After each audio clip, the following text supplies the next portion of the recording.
तो श्रद्धा बुद्धि संपन्न उपासक उपासिका, आप लोग यहाँ लगभग 6 दिनों से यहाँ पर अनेक प्रकार से अपना अर्थदान दे रहे हैं, वस्तु दान दे रहे हैं, श्रम दान दे रहे हैं और अनेक प्रकार से आप लोग पुण्य कमा रहे हैं। और इस पुण्य की आवश्यकता क्यों है? क्योंकि हम लोग दुखों से मुक्त होना चाहते हैं। तो बुद्ध की जो मूल शिक्षा है, अगर संक्षिप्त में बताएं तो वो क्या है? वो 4 आर्य सत्य है। यानी दुख है, दुख का कारण है, दुख का निवारण है, दुख निवारण का मार्ग है। ये 4 आर्य सत्यों पर आधारित सारी बुद्ध की शिक्षा है। लेकिन कुछ लोग जब दुख दुख दुख सुनते हैं तो लोगों को लगता है भगवान बुद्ध की शिक्षा तो बड़ी निराशावादी है, भगवान बुद्ध दुख के बारे में बात कर रहे हैं। लेकिन ऐसा बिल्कुल नहीं है। बात निराशावादी या आशावादी होने की नहीं है। और बुद्ध सही माने में किसी को खुश करने के लिए या किसी को नाराज करने के लिए धम्म नहीं देते। तो इसलिए बुद्ध ना निराशावादी है ना आशावादी है। बुद्ध क्या है? सत्यवादी है। वो सत्य बताते हैं। अब किसी को अच्छा लगे या किसी को कड़वा लगे, ये अपनी अपनी धारणा है। तो ये 4 आर्य सत्य भी हम देखेंगे कि क्या वास्तव में ये निराशावादी है। तो जैसा पहला आर्य सत्य है कि दुख है, तो ये जीवन की सच्चाई है, इसे कोई नकार नहीं सकता। और दुख क्या है तो उसका बड़ा विस्तार से बुद्ध ने बताया है। तो दुख क्या है? तो बुद्ध कहते हैं कि जाति भी दुखा, जरा भी दुखा, व्याधि भी दुखो, मरणम भी दुखम। तो जन्म लेना, रोते रोते जन्म लेते हैं, फिर उसके बाद में भूख लगती है तो दूध के लिए रोते हैं। तो रोने से ही हमारा जीवन शुरुआत हुआ है। तो जीवन क्या है? दुख है। क्या है? जन्म से दुख है। जरा भी दुखा, तो बूढ़े हो जाते हैं, कमजोर हो जाते हैं, घुटनों का दर्द, पैरों का दर्द, अनेक प्रकार की शारीरिक पीड़ाएं, तो ये भी दुख है। व्याधि भी दुख हो, कोई ना कोई बीमारी लगी रहती है, चाहे वो बुखार हो, खांसी हो, छोटी बीमारी हो या बड़ी कैंसर जैसी बीमारी हो, बीमारी बीमारी है और वो दुखदायी है। तो ये भी एक सच्चाई है। मरणम पे दुखम, तो मौत ये भी दुखदायी है। और ये सारे लोगों के जीवन में घटने वाली है। तो ये एक कड़वी सच्चाई है, इसे हमें स्वीकार करना चाहिए। इसे आशावादी या निराशावादी की दृष्टि से बिल्कुल भी नहीं देखना चाहिए। फिर उतना ही नहीं, वो आगे कहते हैं कि अप्रिय ही संपयोगो दुखो, प्रिय ही विपयोगो दुखो, यम पिच्छम न लभति तंपि दुखं, संकितेन पंचुपादान खंदा दुख। और क्या क्या दुख है? अप्रिय ही संपयोगो दुखो, अप्रिय लोगों से संपर्क में आना, अप्रिय परिस्थितियों से संपर्क में आना, ये दुख है। प्रिय ही विपयोगो दुखो, जो प्रिय लोग हैं, प्रिय परिस्थितियां हैं, उससे दूर होना, ये भी दुख है। यम पिच्छम न लभति तंपि दुखम, जो जो हम इच्छा करते हैं, कितनी इच्छाएं फूटी होती है, ज्यादातर इच्छाएं धरी रह जाती है, बहुत कम इच्छाएं पूरी होती है। तो जब इच्छाएं पूरी नहीं होती तो वो भी दुख है। संकितेन पंच उपादान खंदा दुख। तो संक्षिप्त में अगर कहें तो ये 5 उपादान स्कंद जो है ना, रूप, वेदना, संज्ञा, संखारा, विज्ञान, जिससे हम बने हैं, ये जब तक है तब तक कोई ना कोई दुख लगा ही रहेगा। तो इतनी विस्तार से दुख क्या है भगवान बुद्ध ने बताया, इसमें कोई झूठी बात है या निराशा करने वाली बात है, ये तो जीवन की एक सच्चाई है। तो इसलिए ये पहला आद्य सत्य हम जब देखते हैं तो ये निराशावादी नहीं है, ये सत्यवादी आद्य सच है। अब दूसरा आद्य सच, दूसरा आद्य सत्य क्या है? दुख का कारण है।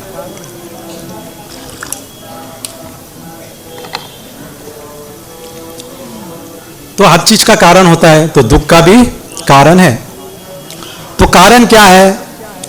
तो बुद्ध कहते हैं कि यायम तन्हा पोनो भविका नंदी राग सागता तत्र तत्राभिनंदिनी संयतीदम कामतनः भवतनः विभवतनः। तो दुख का कारण क्या है? ये तन्हा है, ये चाहिए वो चाहिए, और ये तीव्र तन्हा जब उत्पन्न होती है तो और भी ज्यादा दुख उत्पन्न होता है। और संक्षिप्त में कितने प्रकार की तन्हा है? 3 प्रकार की है। काम तन्हा, इंद्रियों के सुख के पीछे भागना, इसके कारण कितनी तकलीफें उठानी पड़ती है इंद्रियों को संतुष्ट करने के लिए, तो ये दुख है, ये दुख का कारण है। भवतनः, आदमी इस जीवन से संतुष्ट नहीं, वो सोचता है कि अगले जीवन में मुझे ऐसा मिले वैसा मिले, अनेक प्रकार की इच्छाएं तन्हाएं उत्पन्न करता है, तो ये भी अपने आप में दुख है। और फिर विभव तन्हा, कुछ लोग तो जीवन से इतने निराश हो जाते हैं कि वो कहते हैं कि क्या रखा है इस जीवन में, मर जाए तो अच्छा है, यानी ये विभव तन्हा। तो ये तीनों प्रकार की तन्हा है जिसके कारण आदमी दुखी है। तो बुद्ध दुख का कारण भी बता रहे हैं। खाली दुख है कहकर अगर बुद्ध चुप हो जाते तो हम समझते कि हाँ भाई बुद्ध निराशावादी है, लेकिन बुद्ध ने दुख है नहीं कहा, उसका विस्तार से बताया कि दुख क्या है, फिर साथ ही साथ उन्होंने उसका कारण भी बताया। तो इससे पता चलता है कि बुद्ध केवल सत्यवादी नहीं है, बुद्ध हेतुवादी हैं, चीजों का कारण बताते हैं। अब तीसरा दुखों का अंत है। तो दुखों का अंत कैसे होता है? तस्सा एव तन्हाय अशेष विराग निरोधो चागो पटिनिसग्गो मुक्ति अनालयो। ये जो तन्हा है जिसके कारण दुख उत्पन्न हो रहा है, इसको क्या है? त्यागना चाहिए। तस्सा एव तन्हाय अशेष विराग निरोध, बिना शेष रहते हुए वीतराग होकर, निरोधो उसको रोककर, चागो त्याग कर, पटिनि को छोड़कर, मुक्ति, मुक्ति यानी मुक्ति, मुक्त होना, अनालयो यानी कोई आलय नहीं है अभी फिर रहने के लिए, ये शरीर नाम का आलय है, कोई ना कोई हम शरीर धारण करते रहते हैं, और जिस जिस शरीर में जाते हैं पंचस्कंध है तो कोई ना कोई दुख लगा रहता है। तो अनालयो, अब कोई आलय नहीं, कोई शरीर नहीं जिसको वो धारण करे, तब जाकर जो है दुखों का अंत होता है। तो इतना विस्तार से बताया कि दुखों का अंत कैसे होता है। अब इससे बड़ा आशावादी व्यक्ति और कौन हो सकता है? इससे बड़ा आशावादी शास्त्रा और कौन हो सकता है? तो ये तीसरा आर्य सत्य। फिर चौथा आर्य सत्य कहते हैं कि दुख निरोध करने का मार्ग है। क्या है वो मार्ग? अयमेव आर्यो अट्ठंगिको मग्गो संयतीदम सम्मा दिट्टि सम्मा संकप्पो सम्मा वाचा सम्मा कम्मंतो सम्मा आजीवो सम्मा वायामो सम्मा सति सम्मा समाधि। ये 8 आर्य अष्टांगिक मार्ग, ये है जिसको हम 3 भागों में हमने बांटा है। क्या है? सील, समाधि, पन्या। तो इस मार्ग पर चलकर दुखों का अंत किया जा सकता है। तो इस तरह से दुखों को कैसा अंत करना चाहिए ये भी बुद्ध बड़े विस्तार से बता रहे हैं। तो इससे पता चलता है कि बुद्ध क्रियावादी है। तो ये 4 आर्य सत्यों में भले ही दुख पर आधारित है, लेकिन कहीं भी निराशावादी नहीं है। पहला आर्य सत्य जो है वो सत्यवादी है। दूसरा आर्य सत्य क्या है? हेतुवादी है। तीसरा आर्य सत्य क्या है? आशावादी है। चौथा आर्य सत्य क्या है? क्रियावादी है।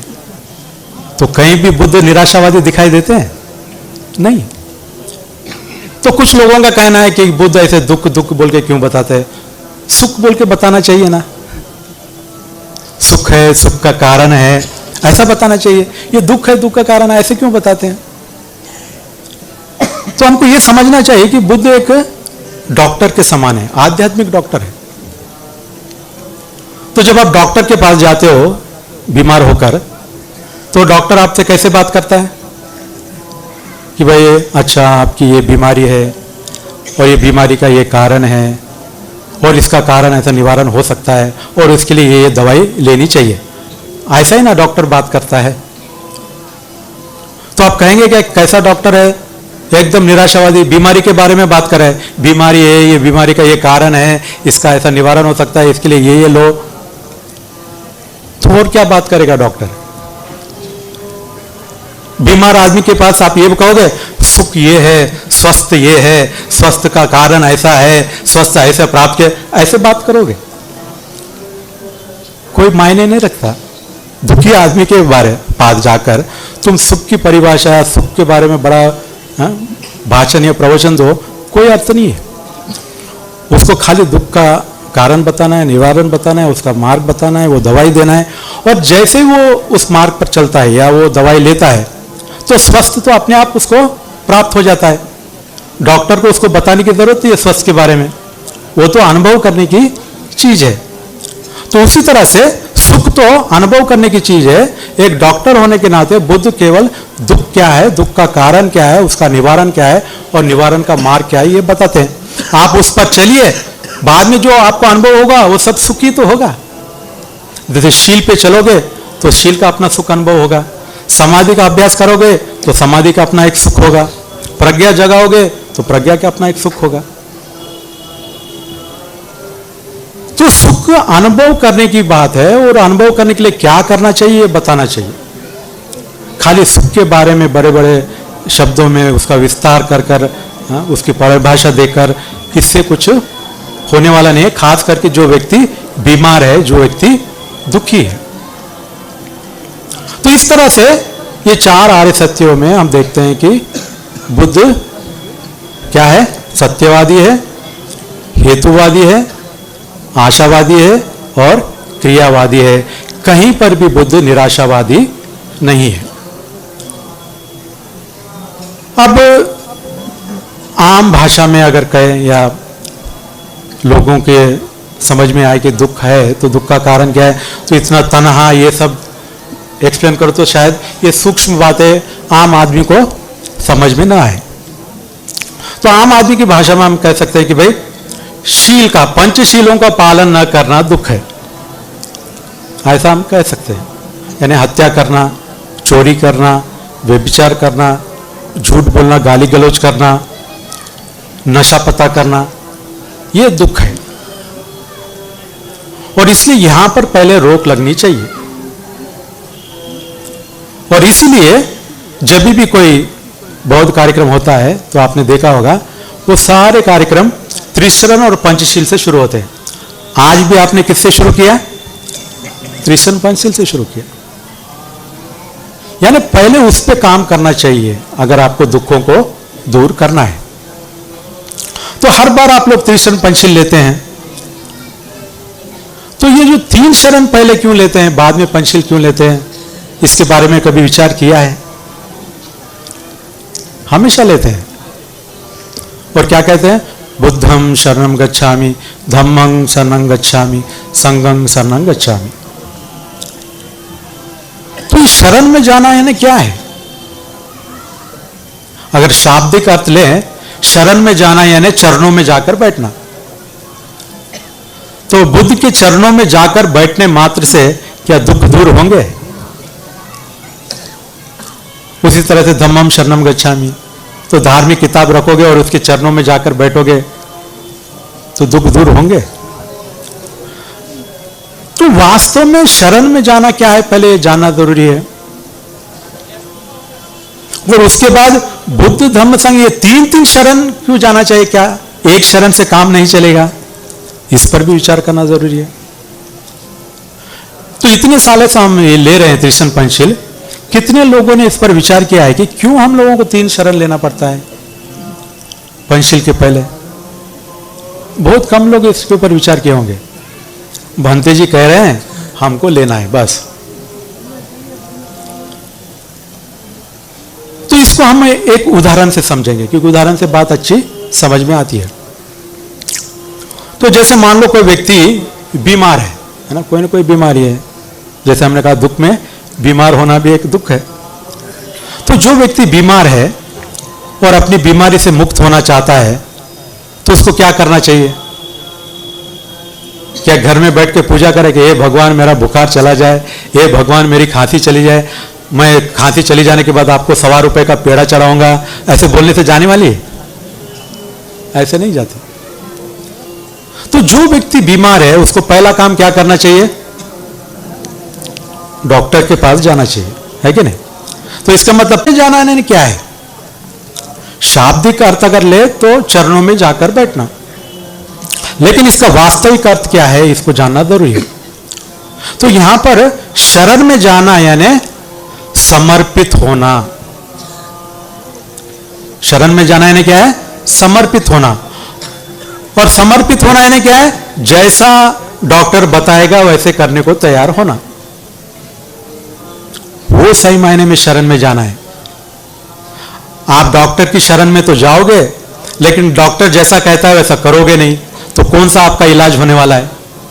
होगा? बिल्कुल भी नहीं। तो डॉक्टर की शरण में जाना है ना डॉक्टर के प्रति समर्पित होना, और समर्पित होना है ना डॉक्टर जैसा कहता है वैसे करने को राजी होना, तैयार होना। तब जाकर सही मायने में डॉक्टर शरणम गच्छामि।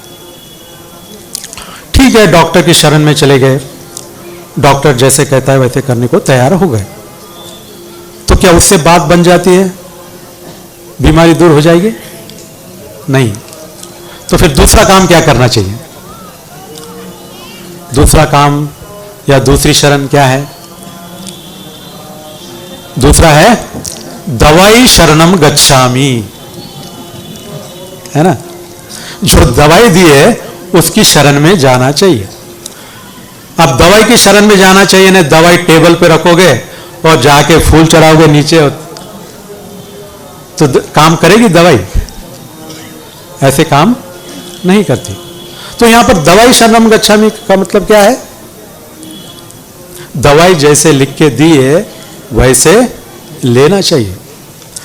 अगर डॉक्टर ने पर्ची में लिख के दिया है कि सुबह में आपको ये टैबलेट लेना है तो लेना है, दोपहर में ये कैप्सूल लेना है तो लेना है, रात को ये सिरप आपको लेना है तो लेना है, तो जैसे लिख के दिया है वैसे लेना चाहिए।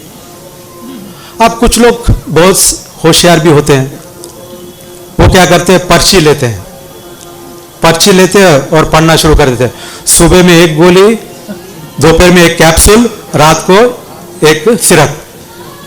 सुबह में गोली, दोपहर में कैप्सूल, सिरप। पढ़ते रहता है, लेता नहीं है। अब इस व्यक्ति पे होता है आप हंस रहे हैं, लेकिन बहुत से हम ऐसे ही हैं कि बुद्ध के वचन पढ़ते हैं कि शील का पालन करो, समाधि का अभ्यास करो, प्रज्ञा जगाओ, पढ़ते हैं लेकिन करते हैं क्या?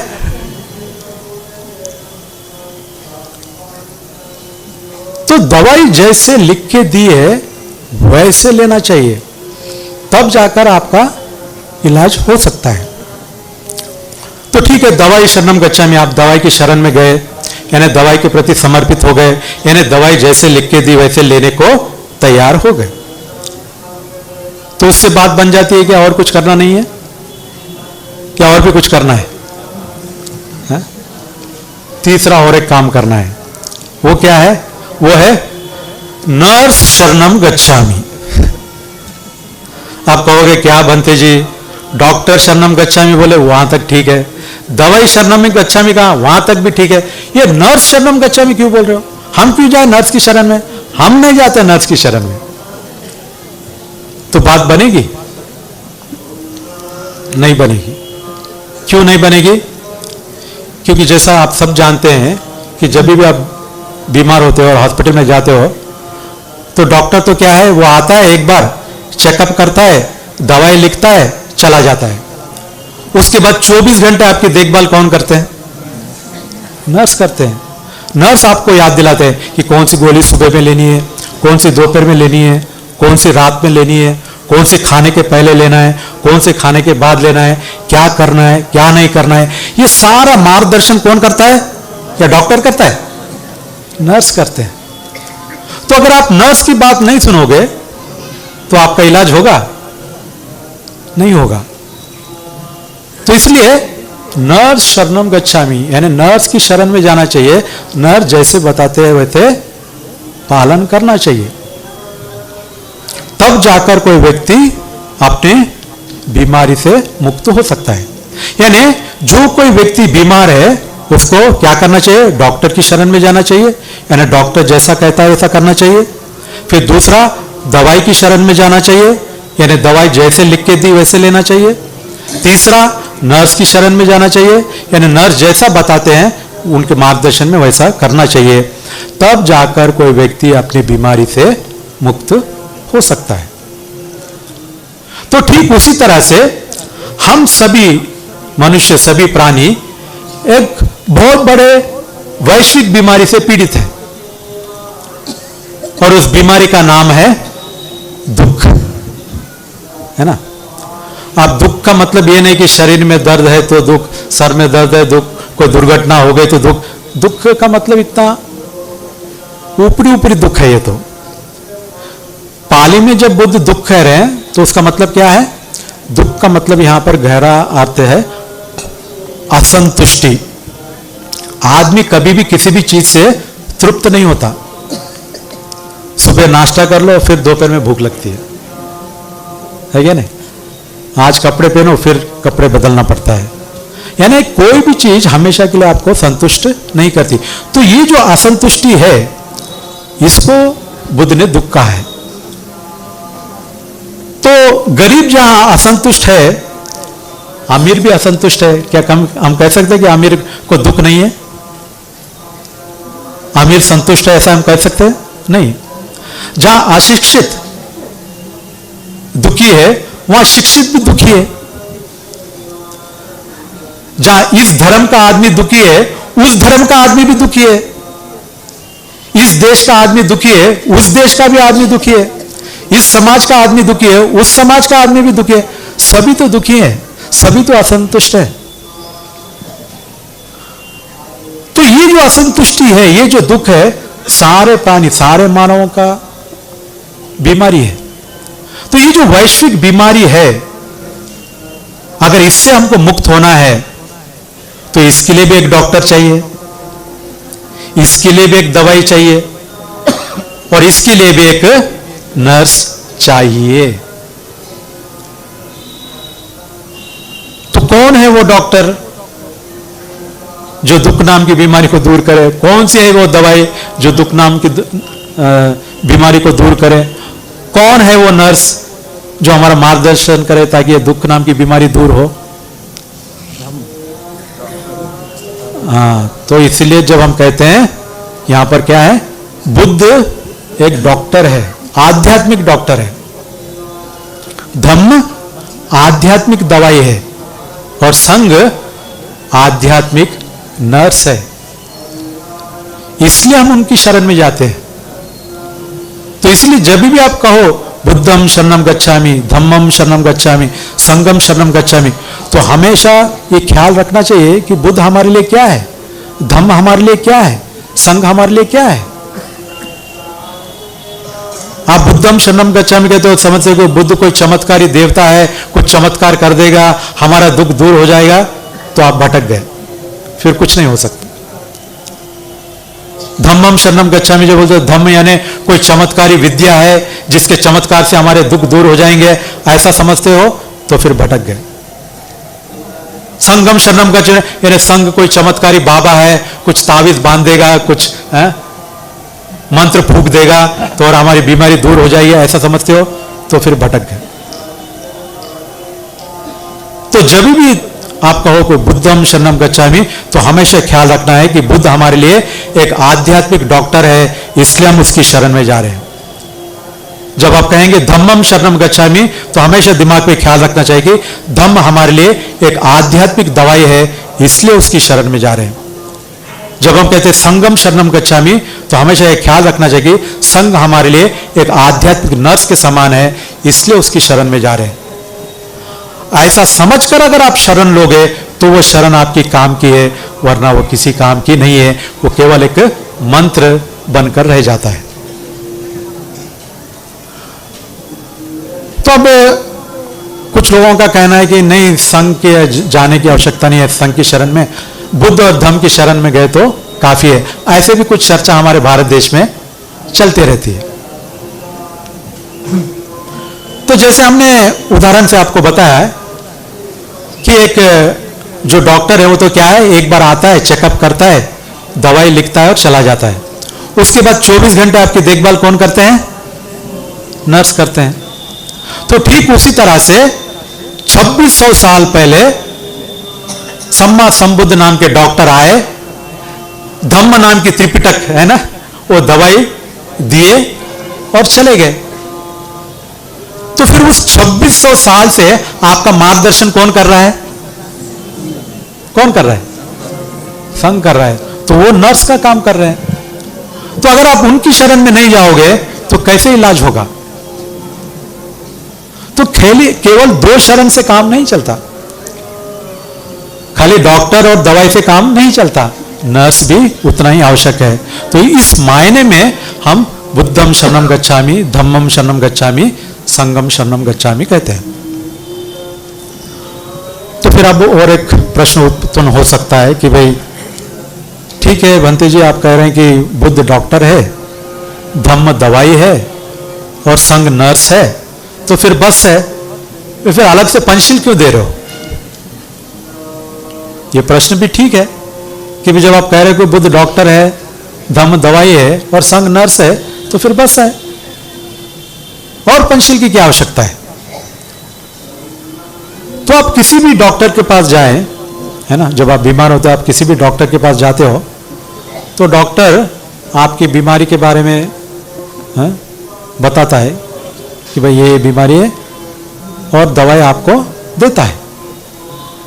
लेकिन उस दवाई के साथ हर डॉक्टर कोई ना कोई आपको पथ्य या परहेज भी देता है कि नहीं? जैसे मान लो आपको डायबिटीज है, ठीक है, तो डॉक्टर आपको है ना टैबलेट या इंसुलिन लिख के देगा और साथ ही साथ आपको क्या बोलेगा, आपको मीठी चीजें नहीं खानी है, ये आपके लिए पथ्य है, परहेज है। या आपको बीपी है, बीपी की गोली लिख के देगा, लेकिन डॉक्टर बोलेगा आपको नमक ज्यादा नहीं खाना है, ये आपके लिए परहेज है। यानी हर दवाई के साथ कोई ना कोई परहेज पथ्य डॉक्टर देता ही है। अगर मान लो वो व्यक्ति कहे क्या डॉक्टर आप तो इतने अच्छे डॉक्टर हैं, आपकी दवाई तो इतनी अच्छी है, आपके नर्स भी इतने अच्छे ट्रेंड है, बस है ना डॉक्टर, आप ये पथ्य क्यों बता रहे हो? मैं पथ्य का पालन नहीं करूंगा। यानी इसका मतलब क्या हुआ, इधर इंसुलिन भी लेगा, किलो किलो मिठाई भी खाएगा, इलाज होगा?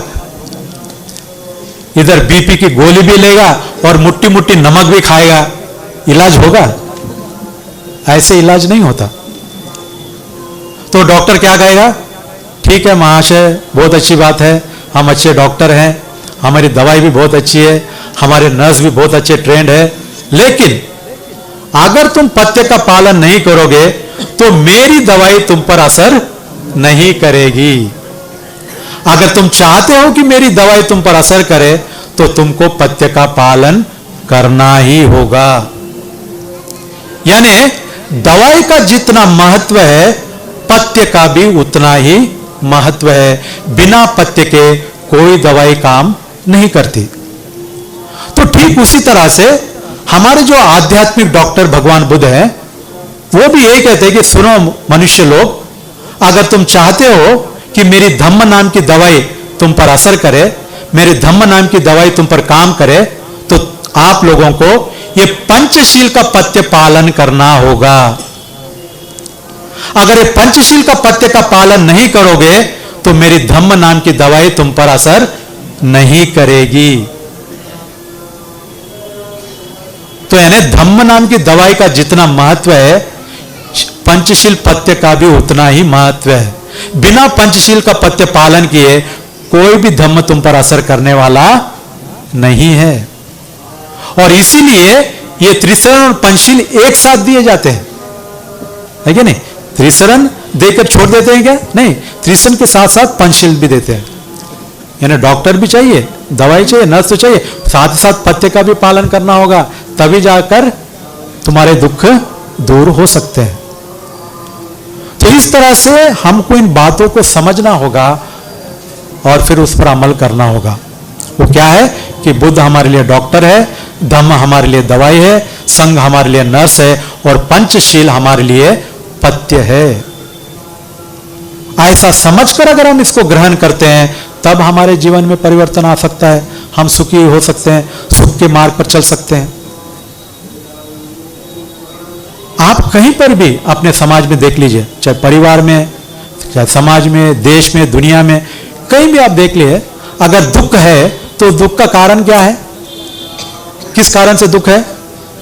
वहां पर हत्याएं हो रही है इसलिए दुख है, चोरियां हो रही है इसलिए दुख है, व्यभिचार हो रहा है इसलिए दुख है, झूठ बोलना, धोखा देना, गाली गलौज करना हो रहा है इसलिए दुख है, नशा पता कर रहे हैं इसलिए दुख। यही तो दुख है दुनिया में।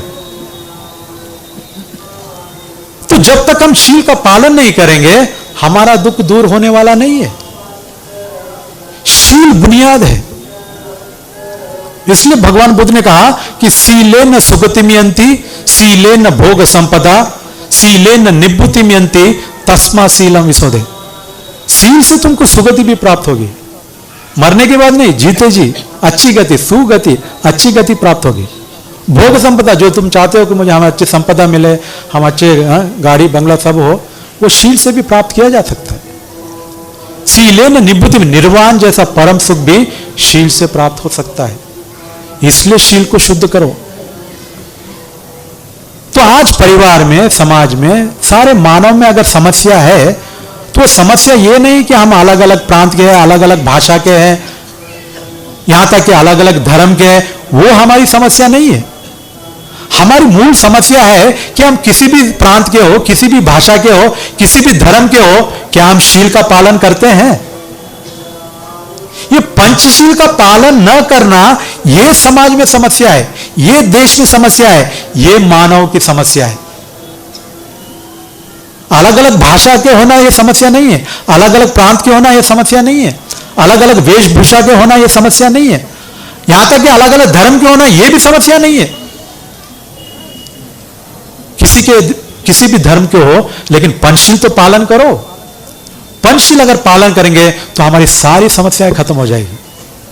कुछ ज्यादा करना नहीं है, केवल हर कोई अगर पंचशील का पालन करे तो सारी समस्याएं खत्म हो सकती है। लेकिन ये पंचशील पालन करने के लिए तैयार नहीं है। हम कहते हैं कि बनते जी ये बहुत कठिन है। अगर कठिन है तो कुछ लोग पालन करते, वो कहते हैं कि आसान है। अब वही पंचशील है, जो पालन कर रहा है वो कह रहा है आसान है, जो पालन नहीं करता वो कह रहा है कठिन है। तो इसका मतलब क्या हुआ? कोई भी चीज की अगर आपको उसकी आदत है, उसका अभ्यास है, तो वो आसान है। अगर उसको आदत नहीं है, आपको, आपने उसका अभ्यास नहीं किया, तो वो आपके लिए कठिन है। तो ये पंचशील भी वास्तव में, पंचशील नहीं, दुनिया में कोई भी चीज ना अपने आप में आसान है ना अपने आप में कठिन है। कोई भी ले लीजिए, यहां तक कि गलत काम करना भी, जैसे मान लो हत्या करना, ये क्या आसान है क्या? आप हाथ में चाकू दे दे, बोले जाओ हत्या करो, तो आपके हाथ कांपने लगेंगे। क्यों? क्योंकि आपको इसकी आदत नहीं है। लेकिन जिसको आदत हो गई, सीरियल किलर है, उसको बोलो, वो तो सब्जी की तरह काट के आ जाएगा, उसके लिए आसान है ना? तो जो कंजूस है उसको बोलो दान करो, कितना कठिन है उसके लिए। कंजूस आदमी को दान करना बड़ा कठिन है। इसलिए बुद्ध ने कहा दानंच युद्धंच समानमाहु, दान करना और युद्ध करना ये समान है। क्यों? क्योंकि युद्ध में आपको दुश्मन के ऊपर जीतना पड़ता है, और दान में क्या है? अपने मश्चर्य, अपने कंजूसी पर जीत कर प्राप्त करनी पड़ती है। तो इसलिए ये पंचशील न होने के कारण सारी समस्या उत्पन्न हो रही है। आज एक भाई का भाई के ऊपर विश्वास नहीं है, एक पड़ोसी का पड़ोसी पर विश्वास नहीं है, एक देश का दूसरे देश के ऊपर विश्वास नहीं है, एक समाज का दूसरे समाज पर विश्वास नहीं है। क्यों नहीं है? सभी तो खाते पीते घर के हैं, पढ़े लिखे हैं, फिर भी एक दूसरे पर विश्वास नहीं है। क्यों? क्या कारण है? यानी कहीं ना कहीं पंचशील में कमी है, इसलिए विश्वास नहीं है। तो अगर हमको एक दूसरे का विश्वास जीतना है तो ये पंचशील का पालन करना जरूरी है। जैसे बुद्ध ने कहा, विश्वास परम न्याति। हमारा परम न्याति कौन है? जो हमारा खून का है, हमारा धर्म का है, हमारे जात का है, तो वो हमारा न्याति है क्या? नहीं। बुद्ध के अनुसार क्या है? विश्वास परम न्याति। जिसके ऊपर तुम विश्वास कर सको वो तुम्हारा परम न्याति है। और किस पर विश्वास कर सकते हो? जो पंचशील का पालन ना करे उस पर विश्वास करोगे? जैसे उदाहरण से मान लो आपके दो पड़ोसी है, ठीक है। एक पड़ोसी जो है वो आपके धर्म का है, आपके गांव का है, आपके भाषा का है, आपके जात का है, आपका ही रिश्तेदार है, ठीक है, लेकिन पंचशील बिल्कुल पालन नहीं करता। और एक दूसरा पड़ोसी है जो ना आपके धर्म का है, ना आपके जात का है, ना आपके गांव का है, ना आपके भाषा का है, ना आपका रिश्तेदार है, लेकिन पंचशील कड़ाई से पालन करता है। अब मान लो एक दिन ऐसा हुआ कि आपके घर में मान लो बीवी बच्चे सब बाहर चले गए किसी काम के या कार्यक्रम में, आप घर में थे और अचानक आपको फोन आया कि भाई आपका मित्र ऐसे आईसीयू में एडमिट हो गया है, आप तुरंत आइए। तो वो व्यक्ति क्या करता है? तुरंत अपने घर को ताला डाल देता है। अब ताला तो डाल दिया लेकिन चाबी लेकर नहीं जा सकता, क्योंकि बाद में बीवी बच्चे कभी भी आ सकते हैं। तो अब ये चाबी उसको किसी न किसी पड़ोसी को देनी होगी, है कि नहीं, कि भाई पड़ोसी आप ये चाबी रखो, मेरे बीवी बच्चे जब आ जाए तो उसको दे देना। तो अब ये चाबी व्यक्ति जिसे बाहर जाना है वो किसको देगा? जो अपना ही रिश्तेदार है, अपने गांव का है, अपने भाषा का है, अपने धर्म का, अपने जात का है, लेकिन पंचशील का पालन नहीं करता, क्या ये चाबी उसको देगा?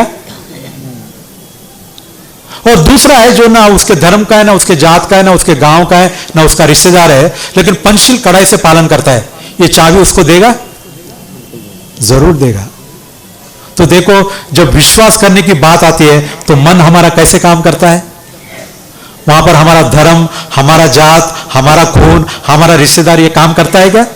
नहीं। वहां पर तो अरे इस व्यक्ति पर हम विश्वास कर सकते हैं या नहीं, और विश्वास कब कर सकते हैं? ये शीलवान है, ये पंचशील का पालन करता है, हाँ, तो फिर ये कोई भी हो इसके ऊपर विश्वास करते हैं। फिर आप उसके घर में अपनी चाबी भी छोड़ के जाएंगे, अपनी बेटी भी छोड़ के जाएंगे, अपनी बीवी भी छोड़ के जाएंगे, कोई चिंता का विषय नहीं।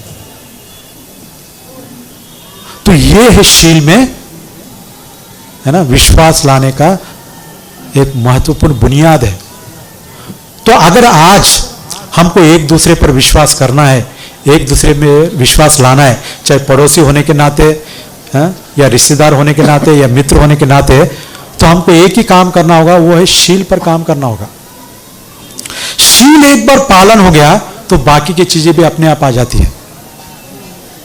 जैसे समाधि, कहने को तो समाधि अलग शब्द है, लेकिन एक तरह से देखा जाए, आम भाषा में मैं कह रहा हूं, है ना, आम भाषा में समाधि भी एक तरह से हम कह सकते हैं कि शीली है।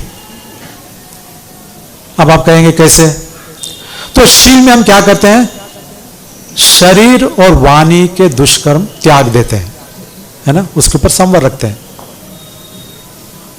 तो समाधि क्या है? समाधि में हम ये 5 शील तोड़ने की जो विचार है उसको त्याग देते हैं।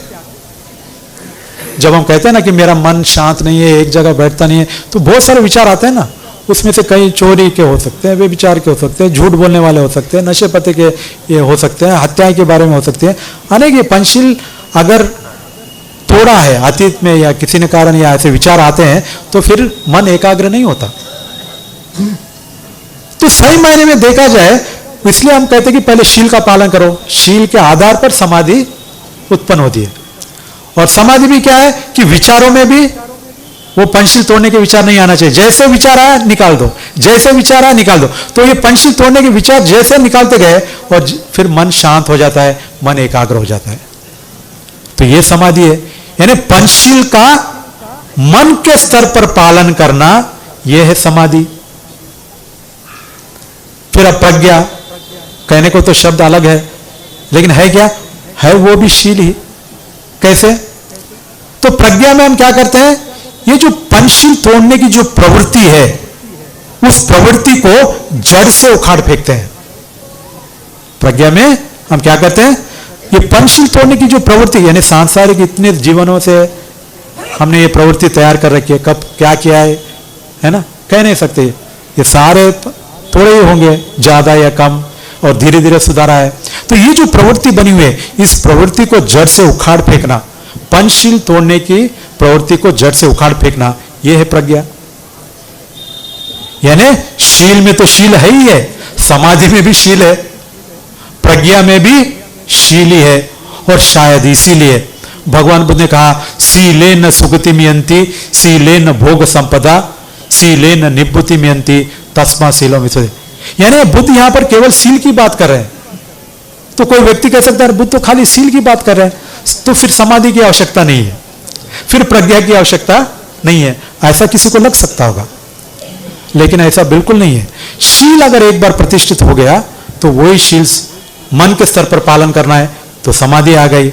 वही शील प्रवृत्ति के स्तर पर उसको तोड़ने की जो प्रवृत्ति है, उसको काट फेंकते हैं, तो प्रज्ञा जागृत हो गई। और फिर एक बार वो प्रवृत्ति चले गई, तो आदमी मुक्त हो गया, अनंत हो गया, फिर उससे कोई भी गलत काम नहीं हो सकता। तो इस तरह से ये शील, समाधि, प्रज्ञा या आर्य अष्टांगिक मार्ग, इस पर चलकर हम दुखों का अंत कर सकते हैं। लेकिन शुरुआत शील से होनी चाहिए।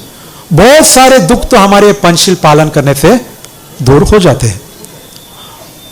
और आज आप लोगों ने दान दिया, शील लिया, और खास करके आज तो बोधिसत्व डॉक्टर अंबेडकर के पुण्यतिथि है ना।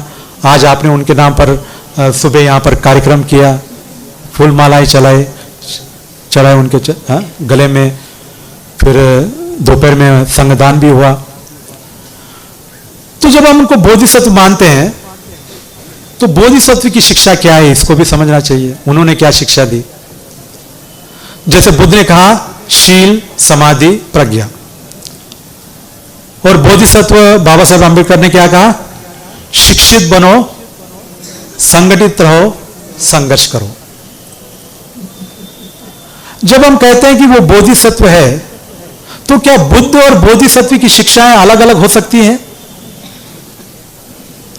बोधिसत्व यानी कौन? जो अपनी 10 पारमियां पूरी करने में लगे, 3 गुना 10 पारमियां पूरी करके बुद्ध होने में के प्रयत्न में है, उसको हम बोधिसत्व कहते हैं। और बुद्ध यानी कौन है? जो 3 गुना 10 पारमियां पूरे कर चुका है और बुद्धत्व को प्राप्त कर चुका है, इसलिए वो बुद्ध है। तो बुनियादी तौर पर दोनों भी 10 पारमियां एक ने पूरी की है, एक पूरा करने में लगा हुआ है। तो इसका मतलब यह हुआ कि बोधिसत्वों की और बुद्धों की शिक्षा अलग नहीं हो सकती। हां, बताने का तरीका अलग हो सकता है। जैसे बुद्ध ने कहा कि शीलवान बनो, समाधिवान बनो, प्रज्ञावान बनो, और बोधिसत्व कह रहे हैं शिक्षित बनो, संगठित रहो, संघर्ष करो।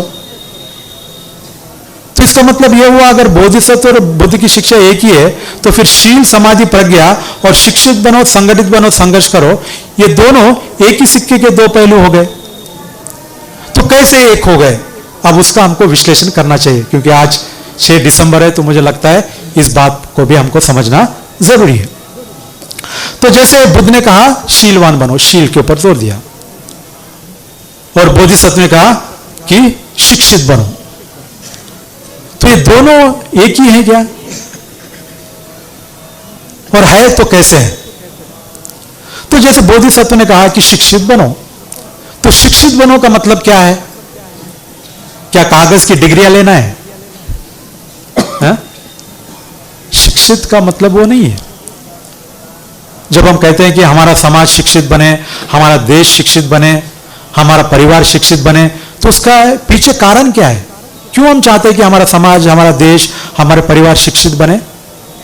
उसके पीछे एकमात्र उद्देश्य है कि भाई ये व्यक्ति शिक्षित होगा तो इसको ठीक क्या है, गलत क्या है समझ में आएगा, गलत नहीं करेगा, ठीक काम करेगा।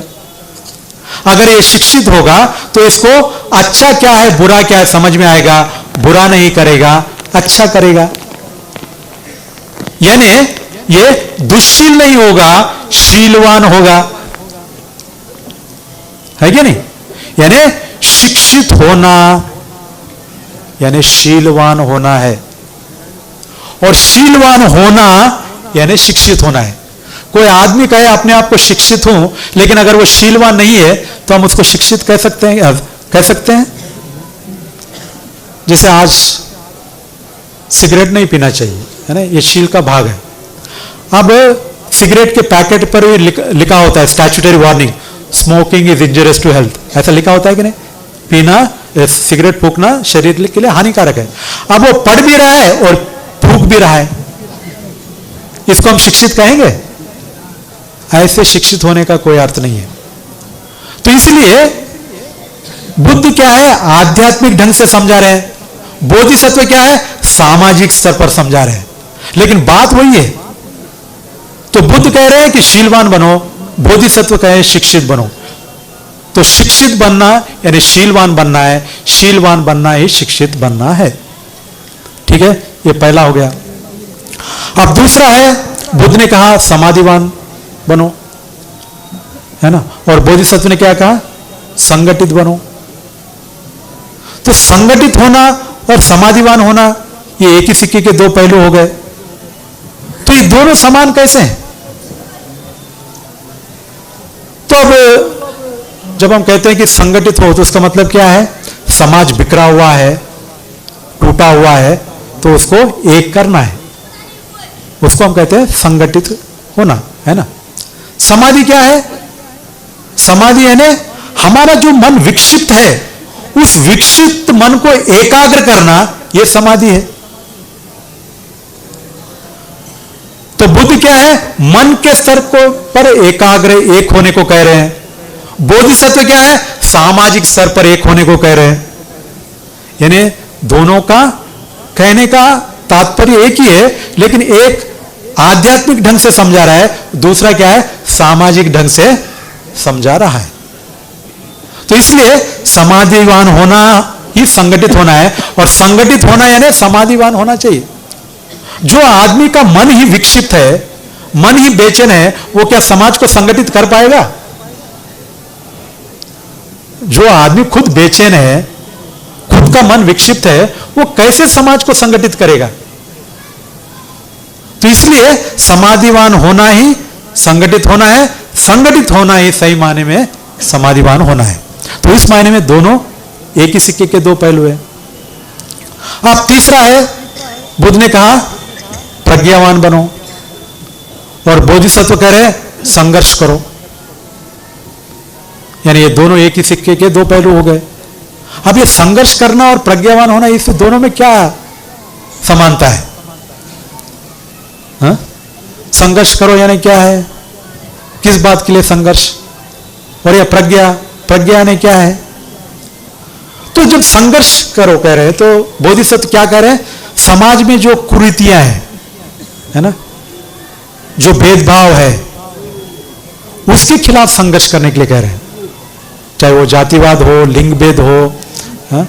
अनेक प्रकार के ऐसे रीति रिवाज हो जिससे मानव को हानि पहुंचाते हैं, ऐसे चीजों के खिलाफ संघर्ष करने के लिए कह रहे हैं। यानी समाज में जो विकार है, जो विकार फैले हुए हैं, उसके खिलाफ संघर्ष करना। और बुद्ध कह रहे हैं प्रज्ञावान बनो। तो प्रज्ञा यानी क्या है?